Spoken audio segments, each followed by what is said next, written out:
Hey Supernatural family, this is Emily from Supernatural on the Rocks. If you haven't heard about Anchor, it's the easiest way to make a podcast. Let me explain. Number one, it's free. There's creation tools that allow you to record and edit your podcast right from your phone or computer. Anchor will distribute your podcast for you, so it can be heard on Spotify, Apple Podcasts, and many more. You can also make money from your podcast with no minimum listenership. Anchor is everything you need to make a podcast all in one place. So download the free Anchor app or go to anchor.fm to get started.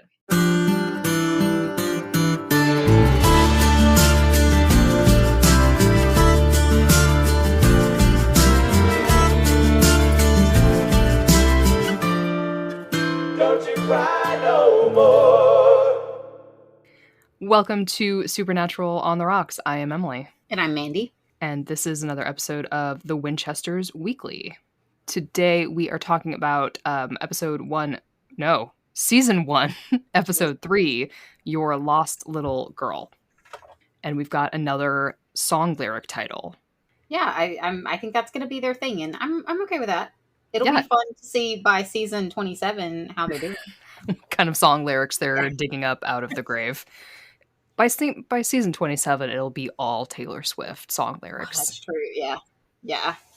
It'll be the Winchesters and then parentheses 3 a.m. version. Can't wait for a anti-hero.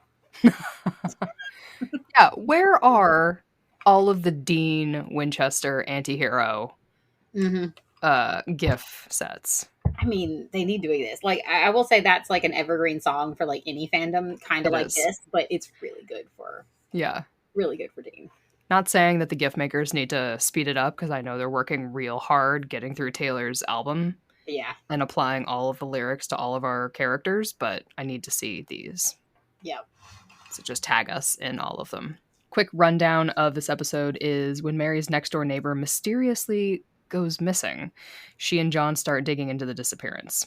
During their investigation, John unexpectedly reunites with someone from his past. Carlos and Ada bond as they stake out a potential lead for the demon's partner.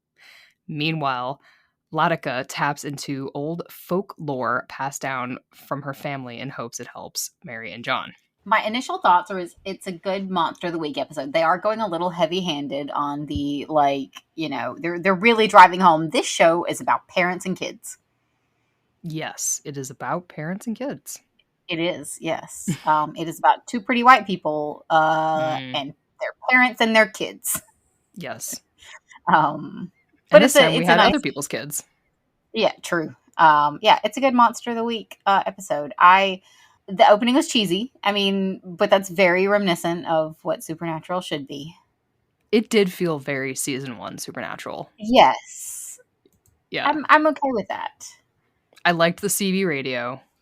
Yeah. I loved this little girl calling her mother because her toy is missing. Yeah. When they have their CB radio names of Twinkle Star and Big Rig Mama. Adorable. I also like that, unlike Supernatural, everyone in the universe in the first couple of seasons is not just white. Yes. Yeah, the main, they are the victims, but they are not white. Yeah. Yeah. 601, but they are, yes. That is nice to see in a weird way. This episode reminded me of a Doctor Who episode. Really? Yeah. I am woefully not a Doctor Who person. Fear her. Now, the exact plots of the episodes are not the same, but it as I was watching it, I was like, I think the little girl reminds me of the little girl in that episode. Mm-hmm. But it's also kind of centered around kids, what they fear, parent relationships, things. But little creepy kid with a monster in her room. Okay, yep. Yeah. Were you afraid of a monster in your room growing up? No. I was afraid of the very real snakes in my closet. Nice. But I'm going to say that one was rational because I could see them. That's fair. Okay. All right. Okay. Bold statement. That's a very Trailer Park Mississippi answer. I'm sorry. Fuck you, little kid. I had real snakes in my closet. Yeah. Your stupid bag of monster. What about you? Any monsters you were afraid of? No, because my bed did not have an underneath the bed because it went all the way to the ground and had drawers. Gaming the system there. Yeah, so I was like, well, there is nothing under my bed Yeah. because it goes all the way to the floor, so fuck off. Take that. I win. I beat you. I would just assume that if something had been hiding under my bed, the snakes would have scared them away too. Right, it's a guard system. Yeah. Instead of a guard dog, you had a guard snake. Yes. Yeah. I did think there was like a nice creepy factor here though of this like she's missing a toy and all of a sudden a bag appears in the middle of the floor and kids are dumb, so she reaches into it and is like, oh, my missing toy.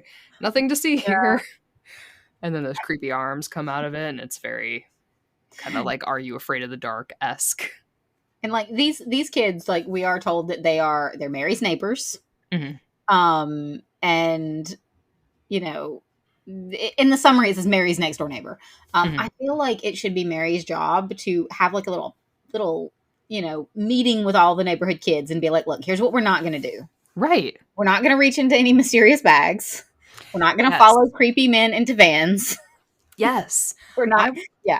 I want her to have like a Dickensian swarm of little kids in the neighborhood who are all anti-van, anti-strangers in the 70s because it's still the 70s and people aren't locking doors and they're just like, hello, strange man in the woods. But Mary's out there teaching kids, don't just open the door. Don't just answer the phone. Yeah. She like gives them little salt packets every week. Yeah. Like, just take this in your pocket. Just take it to school. Take it to school. If you see someone standing on the playground in a trench coat, not great. Except for the one. Right. Check the eyes out. Look for some black eyes. Yep. Mm-hmm, we want to walk away from that. Proceed to the nearest adult. They're not going to believe you, but at least you'll be by them. Mm-hmm. So it's just and those become the first murderinos because they would be in the 70s. And then they turn into the first kids in the 80s who are just roaming malls like feral rats. Yeah. It's great. Yeah. Makes sense. I see that as a direction for this show. Mm-hmm. Just a whole group of kids who become the next generations of hunters because Mary Samuel was out. No, Mary Campbell. Jesus, those names today. Mary Samuel Campbell was out there telling kids that things go bump in the night and you can kill them. But so write that, Jensen. I hope that's in the next season. That is, maybe who knows if it's happening. Has it been? It hasn't been renewed yet, has it? No, I imagine it will at least get a second season. Yeah. I mean, if the WB is still around. Somehow it never occurred to me that it might not be renewed. In my mind, I've just been thinking this is going to be like a 7-season show. Yeah. I assume. I think it's because CW doesn't they tend to hold on to their audiences. They're not Netflix. They don't kill shows after 1 or 2 seasons. Yeah.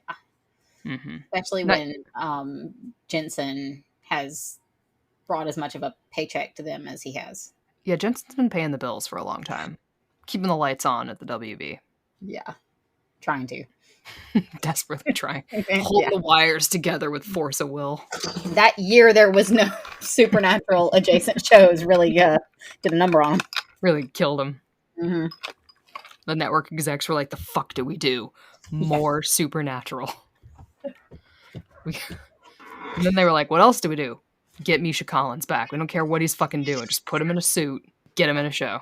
Yeah, so Dean's unseen voiceover this time, since I guess he didn't want to show up to work, is about, you can't hunt on your own and that you need your friends and your family to do it, which is not new information for the show, but it does, again, set the stage for this episode being about needing people.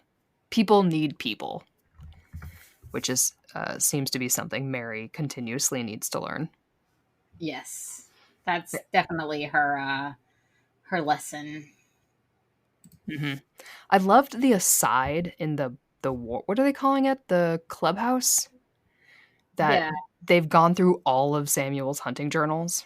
Like, when? That's a lot. They were just like, we've gone through them all and there's nothing. Like, Okay, but like, what else is in those journals? Because Sam and Dean found a lot of shit in John's one journal. So, I mean, I know you're on a right? focus just to find Samuel, but you, I hope you like footnoted some of those things and put little stickies, and I don't know if post-it notes have been invented yet, but you might want Yeah. to save those. Like Yeah. this isn't a crash course type of thing. Like you might need this information later. Yeah, you're gonna want that at some point here. Um, and I don't know if this is new information from Mary that she had gotten into a huge fight with her dad about quitting hunting before he went missing. I feel like we knew that. I think we knew it. We did get the line early on from her. Nothing's been the same since Maggie died. Yes, her cousin, who Yeah. I think previously we thought was missing and is Yeah. now dead. I was gonna say I thought that was new. I couldn't entirely remember, but I thought the dead was new information. Mm-hmm. I think that is new information. I think before the assumption for the audience was that she was missing. And I wonder if that was a choice that was made later by the writers, kind of partway through one of the scripts was like, you know what? Fuck Maggie. She's dead now. We got enough missing people with the two fathers. We do not need a missing cousin. She's gone. That would be a lot of missing people. Yeah. And we don't put people in milk cartons yet, so fuck her. She's out. Speaking of striking out, John strikes out in asking Mary out to a movie. He does, yeah. Cold. There's even a wingman. Mm-hmm. Still strikes out. Wing woman. Mary's just like, yeah, you should go to a movie. Yeah. Oof. Yeah. Yikes. Tried. They tried. Yeah. Given what happens at the end of this episode, it does seem like they're going to attempt it can't be a will they, won't they, because obviously we know what happens, but there's going to be some mid-game. Some mid-game. Yeah. If anyone is familiar with the Glee universe of mid-games. Yeah. Welcome to your mid-game. They're just like, I don't know if they're introducing the mid-game early on, or if it's just like a signifier that, John's going to be like getting some. Right. Like, there's going to be other relationships before the will they, won't they settles out into babies. Yes, because we get a bit of John's backstory in that he was engaged to Betty the cop. Yeah. Before he went off to Vietnam. So we did not know that before. Which means he would have proposed to her at 17? Yeah. That seems dumb, but okay. Dumb. I think a lot of people did that before the war. Yeah, I was going to say, like, maybe the time period makes a big difference there. Hey, I might die. You want to get married? Just yeah. Maybe an easy out to that engagement. Yeah, really. But Betty seems cool. She seems kind of like she knew what that proposal was all about in the first place. Yeah, I don't hate her. I kind of hope Betty is going to be a cool inside man in the police force, because I mean, I don't know how much they're going to venture out of this town where Supernatural really drove around the country. Yeah. So far, they've kind of stuck to Kansas. Maybe because they're children. Yeah. I would like to see them travel more, but I think that is just my nostalgia for Supernatural, like, road trip vibes. Yeah. So Betty seems cool. And then at the end of the episode, Mary does decide to go to see the movie, but without John.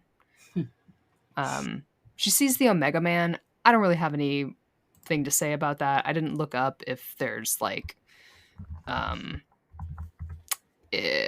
trivia about the Omega Man or...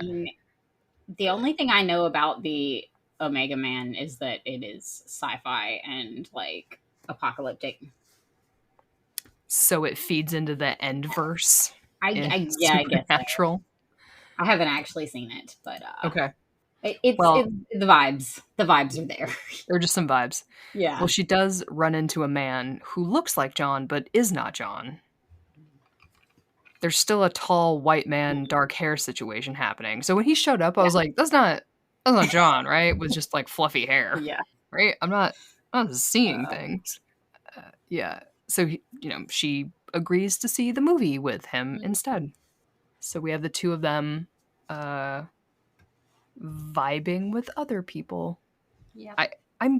I don't think the show is going to insult the audience enough to be like, oh, they're not going to get together. Like, we know they have children. Yeah.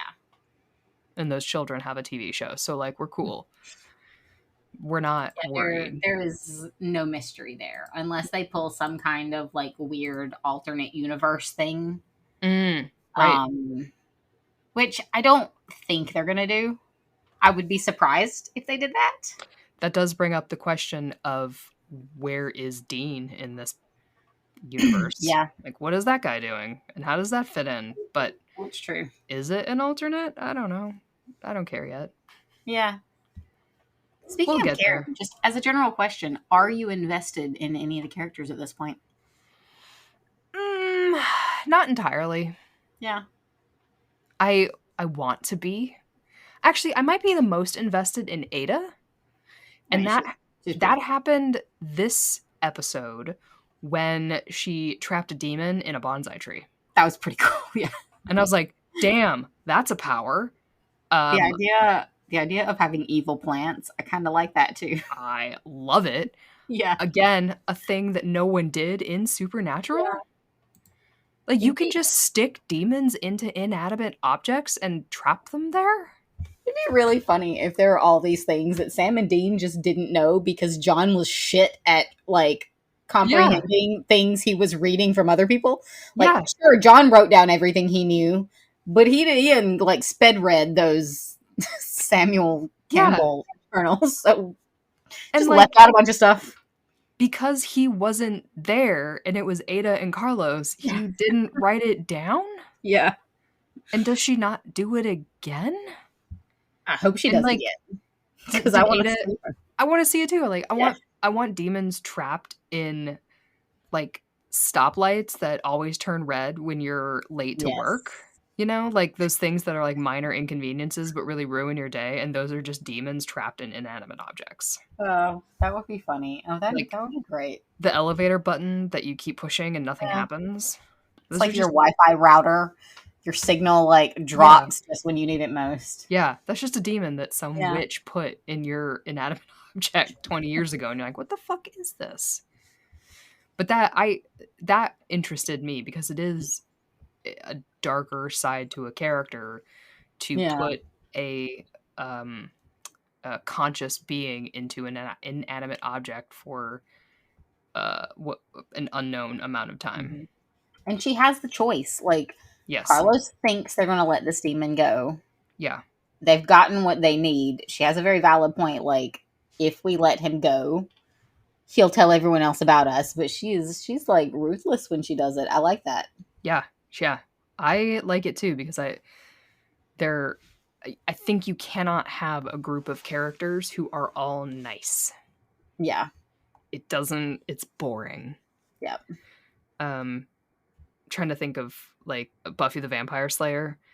You do need a character or two who is not nice to make the dynamic of the group work. And it is like, this is me hoping we get some more depth to the other characters, but it's cool when you have multiple not nice characters, but they're not nice in different ways. Yes. Like, to go with the Buffy analogy, like, you need Cordelia and you need Faith, who are both not nice, but very different ways. Mm-hmm. Exactly. And they can work together. Yeah. They can be rooted, like, they can be working for the good side. Like, for the side of good, not evil. But still not nice. Exactly. Because if everybody is Buffy season 1 and 2, then Buffy season 5 is different, right? Yeah. But the early on, early Buffy's, like, you can't all be Willow. Yeah. I want to see the morally gray in some of the other characters, which, I mean, I think Supernatural was decent at showing that. Mm-hmm. But right now, Carlos and they called her Lottie in this episode. I thought it was hard to tell if it was Lotta or Lottie, or if it was just how sloppy they were speaking. Yeah. But yeah, like, she and Carlos and Mary and John are all a bit, like, goody right now. Mm-hmm.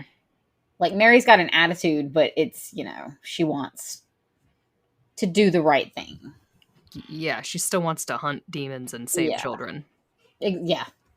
Can't be mad about that. Like, oh, she's saving children's lives and putting herself in danger. Like, oh, damn. Yeah. Can't hate that. It'll be nice to have their, demon blood going evil type arcs. Right. Because sometimes you have a Crowley who is just there to fuck your shit up. Yes. And you're like, God, no, you're ruining everything. Yep. I think it's necessary. So hopefully, and maybe it'll be another character coming in. Maybe it'll be blank white guy number 2 here who turns out to be a dick. There will be a blank white guy number 2 at some point. 100%. There's going to be someone there who's not who they say they are. There's archetypes for this kind of thing. So we'll just have to wait. Yeah, so for the actual plot, we have missing children. Yay. And yay, missing children. A supernatural staple. A supernatural. So the two plots are the missing kids, and then Ada and Carlos are going to go on a stakeout. Well, to find more about these demons that possessed Ada and attacked them. I guess the demon left them an address in her automatic writing. That was very nice of them. Yeah, it's very convenient. Super convenient. So those are like plot A and then subplot B. Also a little convenient that Mary knew the missing girls. Yes. But, yeah. That's fine. They're keeping it close to home. Yeah, very much. I wonder how long that's like. Is it eventually going to be everyone in Mary's immediate neighborhood has had an issue? Yeah. The postman is going to be bitten by a vampire. Yeah, something's gonna have to give here. Latika helps them identify a scrap of fabric that got left behind at the crime scene as a Bori Baba, who is like a North Indian boogeyman who tempts someone with like an item of deep meaning that they've lost, which I guess can be anything, as it turns out, because for Mary, it turns out to be her missing father. But I did like the identification of all these different monsters as the Wayward monsters. Yeah, a little nod to the Wayward sisters. But the what was the one from last time? The Latunda? Yeah. The Latunda, this Bori Baba have all kind of cropped up in the area since the Akrita had. So we've got big monsters coming in, which does happen to be similar to a plot in Supernatural, when I think it's in the season that we're watching now, season 6, with the mother. Mm-hmm. Yeah. And the alpha monsters all gathering. So what lives and dies and breathes again. For here, we do find out that Lada's parents died years ago, so we get some backstory for her, which is nice. And she does call family, although we don't really know who she's talking to. Yeah. Bit mysterious. Do you have a guess as to who she's talking to? I kind of hope she has like a sibling that pops up. I was thinking a sibling. Yeah. That was my guess. And she finds out from this person that the people who are trapped inside the Bori Baba's bag of fun have to be willing to let go of the thing that they are holding on to. A note on the bag of fun. I am an immature person, and they said the word sack a lot. They did say the word sack a lot. Yeah. Fun bag. I kept thinking, man, you could call it something different. Could you, though? It was a me problem, not a them problem, and I will own that. Yeah. But I did. It was a sack. Yeah. I did like the visual, though, of being inside the sack. Yeah. It was like a fun house, that was kind of cool, yeah. The piles of toys. Although, if you consider it, there should have been a lot more people in there. Yeah. So Ford, who was Carrie. So Carrie was the first girl who got taken, and Ford, her brother, saw her get taken, which is how we kind of knew what was happening. Mary puts hex bags in the house to try and help ward off the evil. But Ford is still a small child and stepped out of the house because that's what children do, and also got taken. So, inside this fun sack of fun, The fun sack. the fun sack, are the two children and piles of toys, indicating that there should be other people and children in this fun sack. So what happened to them? I don't know. I assume they eventually die and get eaten? Yeah. Oh, that would make sense. I guess. Or just wither away? I'm not sure. It just seemed like there should have been more. But then I guess Mary would have to save all of them. Yeah. Maybe there's a time limit. Mary walks in, sees the number of kids, and is like, oh, fuck. Yeah. Oh, shit. Didn't sign up for this. Mm-mm. Nope. But she does, because she is a Campbell, decide to get taken by the Bori Baba as well to find Carrie and Ford. Because that's what you do. You dive headfirst into danger as a member of the supernatural team. And I guess you can just call the Bori Baba if you miss something enough. Yeah. That seems to be... That seems like what she did. Yeah. Did John seem real upset about her getting trapped in that bag, even though they met like 3 weeks ago? He did, yeah. That was intense. That was definitely a depth of emotion there.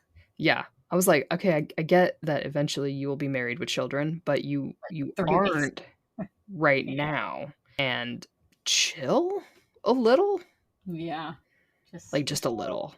Yeah, that was a lot. Not to like dismiss his feelings, but whoa.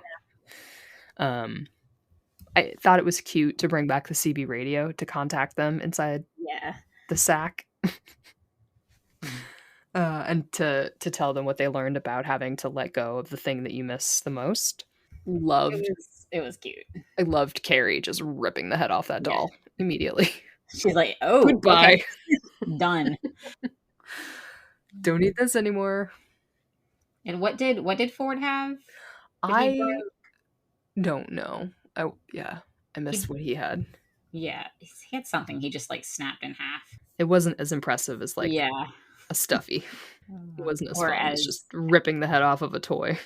And then we have Mary, who has like a lot more hesitation with parting with the hat. Yes, the Indiana Jones hat. Yeah, which there had to be some tension there, right? Yeah, and that it's not so much her father; it's that she thinks hunting is all that she has, and that she never really dreamed she could do anything else. Mm-hmm. Which very shades of Dean Winchester. Very much. But I worry that they're going to I mean, obviously they must, because she does. Well, she gets a family and then dies. This would be an interesting way to how they do this. But Dean, they kind of went back on Dean's desires to not be a hunter, and then we're like, no, he's always wanted to be a hunter. Like, but he didn't.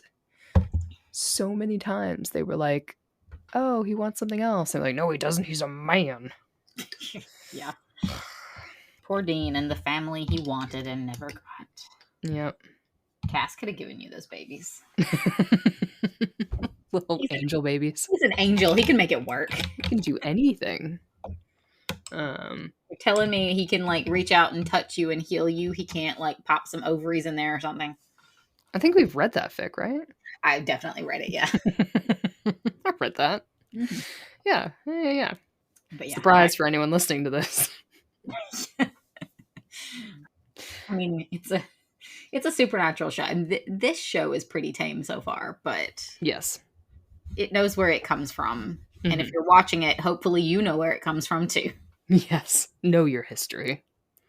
Can't imagine trying to watch this show without having watched Supernatural. I really can't either. Yeah. Like, what do you... I don't get it.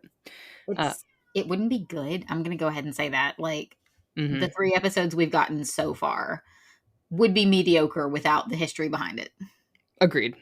Yes. They would. It's relying on a lot of work historically. I think they know that the other characters don't always get a lot of action, so I did like when the Bori Baba came out of the bag after Mary, that Lada pushed it. Yeah. Which is cute. And then John cut its head off, and then cute little Carrie stomped its little head. I like her. I like her bloodlust there. I do too. That's a promising, like, future industry head. It really is. I would really like to see Carrie in the future as a hunter. Yeah, that would be nice. That's exciting for me. So the other plot here is who is the Akrita? Yes. And it seems to be it seems to be someone disguised as a human. As a DJ? The very end, it goes into Roxy. Yes. Rockin' Roxy. Mm-hmm. Who is spinning some records at a DJ station. Yes. And I was very excited to see Bridget Regan because I like her a lot. Very cool. She was in Legend of the Seeker. Oh, okay. Yes. I haven't heard that in a while. So she's been in lots of other things too, but she has played Roxy, or was playing Rockin' Roxy. So they burned the Bori Baba, and one of those big ass scorpion things showed up to take like a piece of the sack from the fire and brought it to Roxy, who got another like little light bauble from it. So I don't know what she's doing with that yet, but it's probably not going to be very good. Yeah. But that she seems to be our Akrita, our big bad of the season, probably. Yeah. We don't know what that is yet, but it's the darkness. It will destroy all life on Earth. I'm assuming not, because there's 15 seasons of Supernatural. Yeah. So unless it does and God just reboots, which would be funny. They really need to be really creative about the end of season stakes with these big bads. Mm-hmm. It would be really interesting to see them go a route that wasn't just total destruction of life on Earth.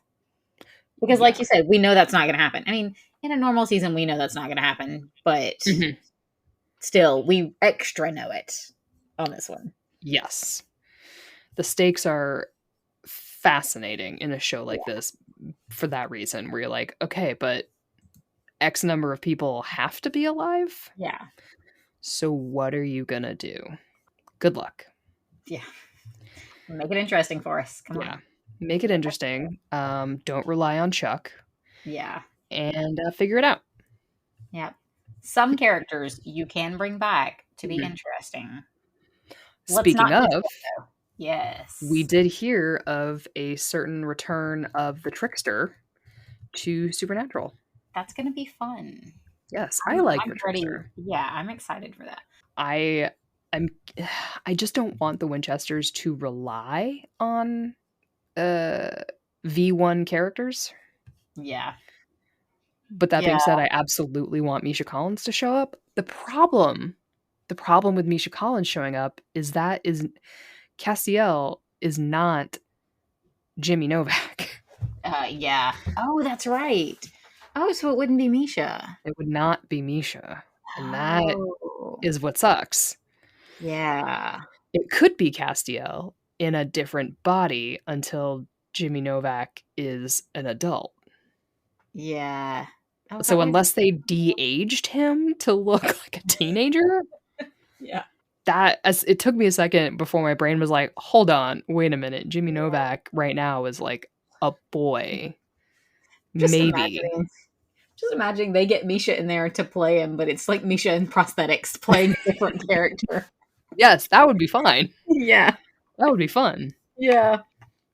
I want them to go that route. It's so much more money and time and effort than just casting someone new, but I want it. Or it's a different actor, but wearing his outfit. Yeah. Just wearing Jimmy's suit and and trench coat, which I think would make the fans really unhappy. I think so, yeah.